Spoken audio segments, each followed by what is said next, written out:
people act like they've never seen a stock go down. So Beyond Meat had ran up to $8 yesterday in the morning, actually almost $9.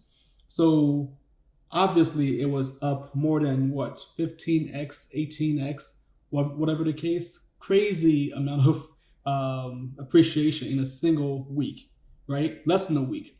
So since I published my first video last week when I bought the shares at 70 cents per share and then $1 and some per share, I've said that for me, this is a long-term play because I believe that the company is able to or shows potential to cut their expenses, their debt, which they are doing, and increase their gross margins, which were down to negative 26% last year and now sits around 10 to 12% in the last few quarters of this year.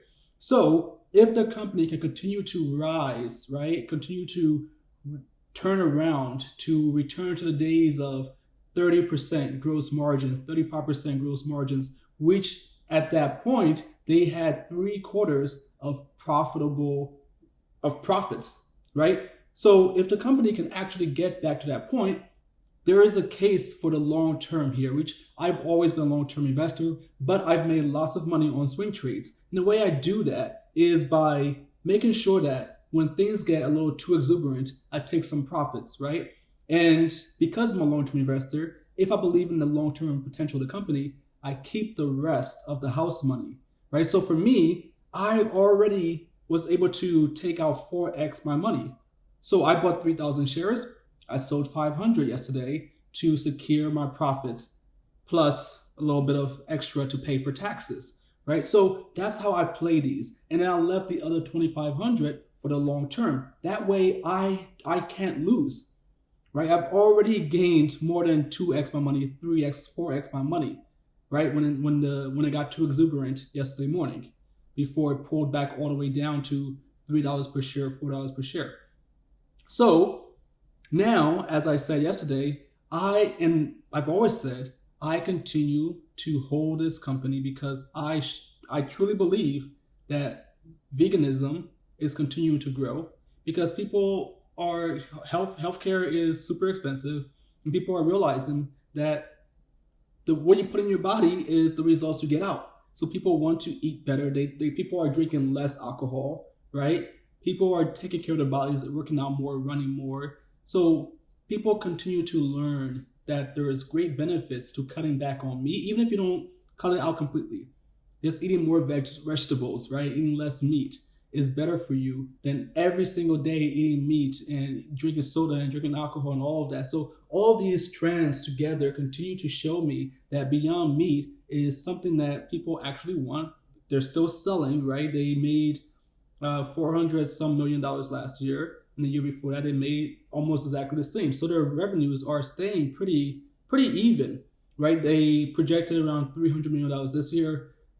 That's fine, right? Every company goes through down years. That's just how business works. So I believe, though, that in due time, this company can continue to cut down their debts, right? Their debts are insane. So that's why they just did some deals with their creditors to cut it down considerably.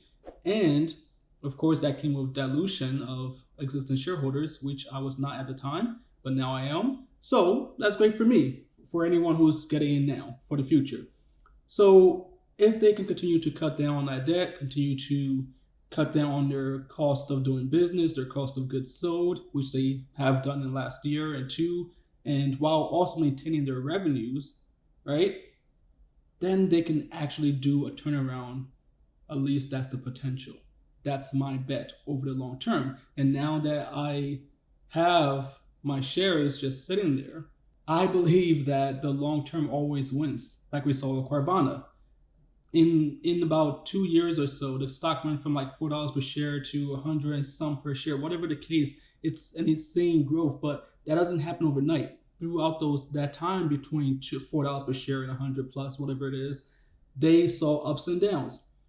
People like to act like, and you can see in the comments, people are like, oh, this didn't age well. The stock is still up 475% in the last week. That's more than 5 times appreciation from the bottom in less than a week. So anyone who got it under $1 is sitting very pretty. Anyone who got it at $1 is still sitting at 4x. Anyone who got it at 2 is still sitting at 2x, right? So, and anyone who got it at 3, 4, okay, maybe they're a little down right now, but which stock never goes down? Point to it, and I will jump in right there with you. If you can point me to the one stock that never ever goes down, right? And even today, the stock is still hovering around break even for the day, right? So I don't know. I hear a lot of nonsense in the chat, and the trick to ignoring those is just to follow the facts, right? The facts are the companies continue to do a turnaround, and we'll see how their next earnings report goes on November 4th. Might not be great. I wouldn't be surprised if they missed earnings, but they matched their last earnings. They met it. So they might actually meet it, maybe exceed expectations. Or maybe it goes down a little bit, and that gives me the opportunity to buy more shares when it goes cheaper, because when I bought the shares under $1, I was planning on holding it for years, and it just so happened that the appreciation happened much faster than I expected. So if it ever goes back down to $1, it only means that I get to buy more shares to continue out my hypothesis and my investment horizon, right? Of investing for the next 2, 3, 5 years. So again, I think that this has always been an asymmetric opportunity, which is why I invest in it, because as I've said in my videos in the past, asymmetric risk is the holy grail of investing. If you can find something that has a much higher chance and a much higher potential of going up, right? Than it has going down, right? That is a sure bet every single time. I'm always going to take that from me, because if I'm going to risk $500 to get $5,000, which already happened, I'm taking that bet. Whereas short sellers might say, oh, it's at 50 cents per share, I'm going to short it to 0. Okay, great. Cool. For me, I'm taking the upside, because I believe that based on the numbers and based on what they've already done over the last 3 quarters and over the last year or 2 years, they can continue to show me some potential on the upside. And if I lose this $500, I won't die. Make that in about 3 hours, 2 hours, whatever the case is. I'll be fine. I'll recover that very quickly and continue to invest in my bigger plays, right? So that's how I'm playing this. Again, I hope that you are doing your own research out there. Beyond Meat is still up 475% for anyone who wants to troll in the comments. Of course, if you want to, thanks for the engagement. I appreciate you watching and commenting and sharing this video.